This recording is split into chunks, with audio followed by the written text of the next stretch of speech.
No food for Christmas dinner, until a lone rancher brought a feast and became family. The wind howled across the Colorado plains like a banshee mourning the dead. It was December 24th, 1887, and the Mackenzie household sat isolated on the edge of civilization, surrounded by nothing but white drifts of snow that seemed to stretch into infinity. Inside the small cabin, the cold was almost as brutal as the silence. Margaret Mackenzie stood at the window, her thin hand pressed against the frosted glass, watching the light fade from the sky like hope departing her life. Behind her, the fireplace held only a few smoldering logs, rationed carefully because the wood pile had run out 2 weeks ago. She was 43 years old but looked 60, worn down by a decade of frontier life that had promised fortune and delivered only hardship. "Mama, I'm hungry," came a small voice from the corner. It was Thomas, her youngest, only 7 years old. His voice was thin as paper, fragile as winter ice. Margaret turned from the window, her jaw clenched so tightly it ached.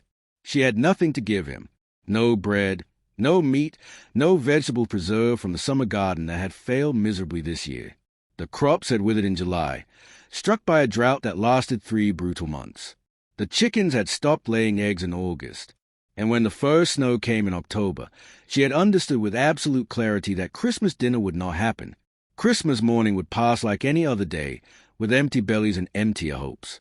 She moved to her son and knelt beside him, pulling his small frame against her chest. Thomas was thin, too thin, his bones like bird wings beneath his worn flannel shirt. The other children, Sarah, who was 15, and James, who was 12, were outside, attempting to find firewood in the forest behind the cabin. They moved slowly now, their bodies conserving energy, their movements economical. They had learned, as Margaret had, that desperation and starvation were brutal teachers. "We'll have something special," Margaret whispered, though she had no idea what. "Christmas is about family, not about food. We have each other. That's what matters." But even as she said the words, she could feel the lilac ash on her tongue. A child could not eat family. A child could not warm himself against the concept of togetherness. Winter did not care about sentiment. The door burst open with a gust of wind and snow, and Sarah stumbled inside, her face red from cold, her arms empty of firewood. Behind her came James, equally unsuccessful. Margaret's heart sank further, though she had not thought that possible. "It's too deep," Sarah said, her voice trembling. "The snow is too deep, and it's getting dark.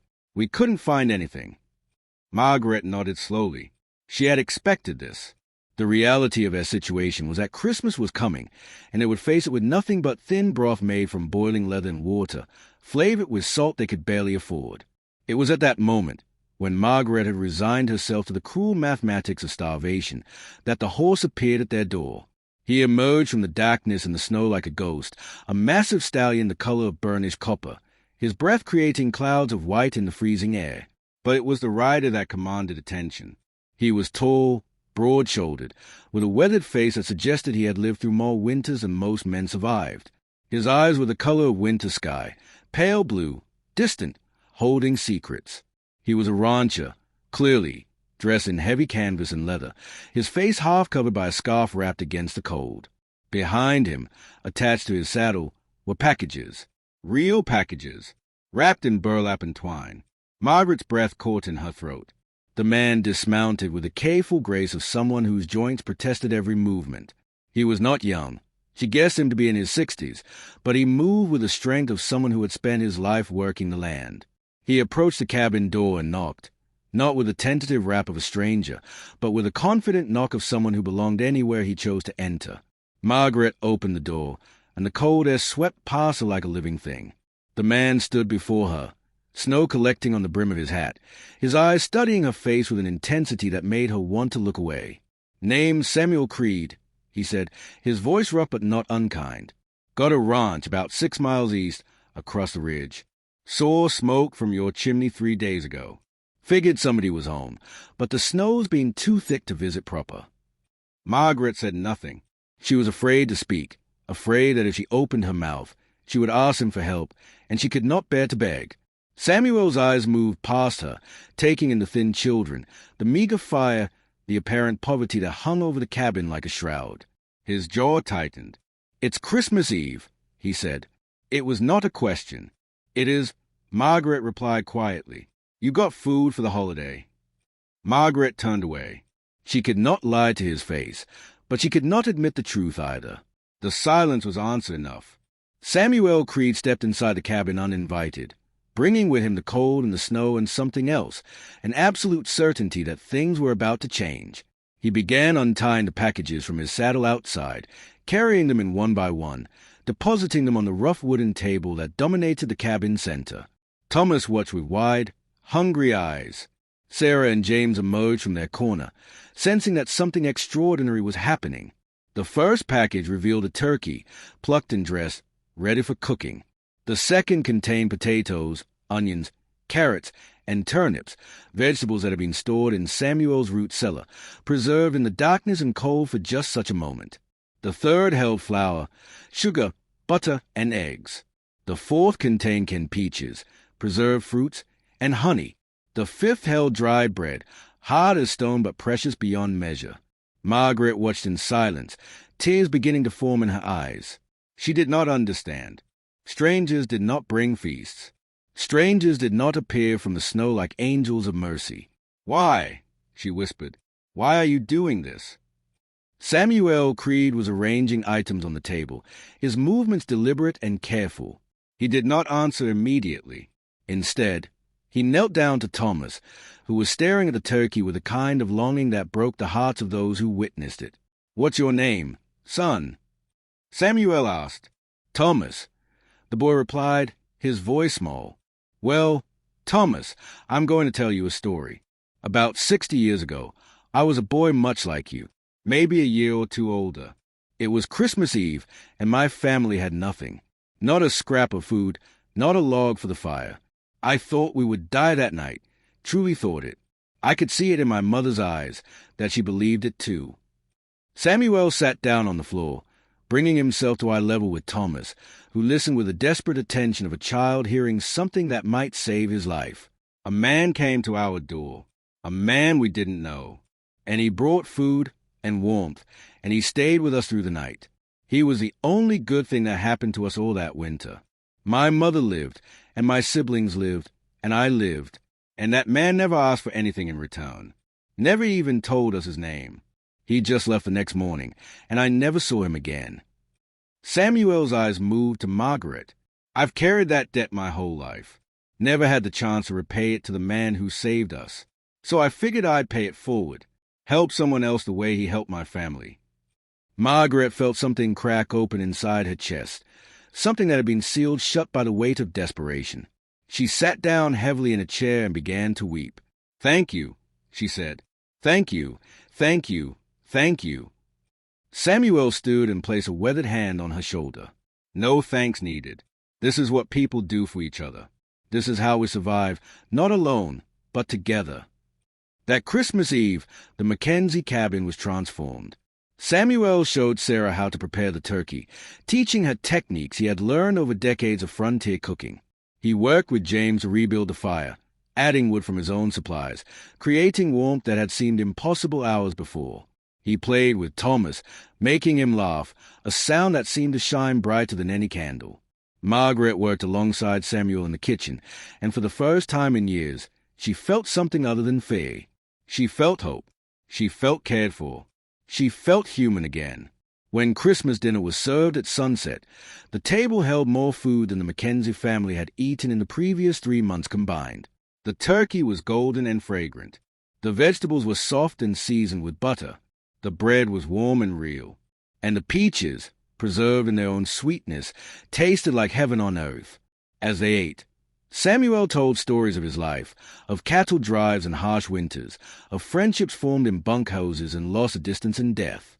He told them of the loneliness of the frontier, but also of the moments of grace that made the loneliness bearable. He painted a picture of a life that had been hard but not without meaning. Why don't you have a family of your own? Sarah asked, her teenage directness cutting through the politeness adults usually maintained. Samuel paused, considering the question with the weight it deserved. I did, once. Lost them to fever years ago. After that, I couldn't bear to love like that again. But I've learned that love doesn't just come in one form. Family is what you make it. Samuel Creed did not leave the next morning. Instead, he spent the winter with the Mackenzie family. He repaired their roof, reinforced their walls, and taught them how to prepare their land for spring planting. He cut wood, he hunted game, and he worked alongside Margaret and her children until their hands were callous and their bodies strong again. By spring, when the snow finally melted and revealed the green earth beneath, something profound had changed. The Mackenzie cabin was no longer a place of desperation. It had become a home. A real home, filled with laughter and warmth and the ordinary magic of people who cared for each other. When Samuel finally prepared to return to his own ranch, the entire family walked him to his horse. Thomas threw his arms around the old rancher's legs, refusing to let go. James and Sarah wept openly, and Margaret, who had learned to be strong through hardship, found herself unable to speak. Samuel knelt down and held each of them, his weathered face soft with an emotion that transcended words. "You're my family now," he said simply. "Not just for Christmas, but always. The distance between our ranches is small.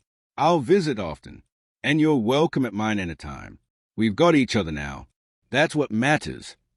Over the following years, Samuel Creed became a fixture in the Mackenzie family's life. He attended Sarah's wedding, standing in for the father she had lost years before. He taught James the art of ranching, setting him up on his own property with cattle and knowledge and the kind of love that comes from truly believing in someone. He watched Thomas grow from a hungry boy into a strong young man. And every Christmas Eve, without fail, Samuel would arrive at the Mackenzie cabin, sometimes with the same abundance of goods, sometimes with just himself. But it was enough. It was always enough. When Samuel finally passed, at the age of 87, he left his ranch to the entire Mackenzie family in his will. But more than that, he left them the example of what it meant to be human, to see suffering and act, to give without expecting return, to transform strangers into family through the simple act of showing up with kindness. Margaret Mackenzie lived to be 85 years old, and on her deathbed, surrounded by grandchildren and great-grandchildren, she told them the story of the Christmas when they had nothing, and a lone rancher had brought a feast and saved their lives. "But that's not the real miracle," she told them, her voice thin but certain. "The miracle was that he stayed. He became family. He showed us that the frontier, as harsh as it is, can be a place where people truly love each other, where strangers become brothers and sisters and fathers. That's the real gift. That's what Christmas is truly about." The story of Samuel Creed and the Mackenzie family became legend in Colorado, passed down through generations, told around campfires and at kitchen tables, a reminder that in the harshest times, humanity can shine brightest. That one act of mercy can ripple outward and transform not just one family, but an entire community's understanding of what it means to care for each other. And every Christmas Eve in Colorado, people remembered that the greatest feast is not measured in food, but in the presence of someone who truly sees you and chooses, anyway, to love you.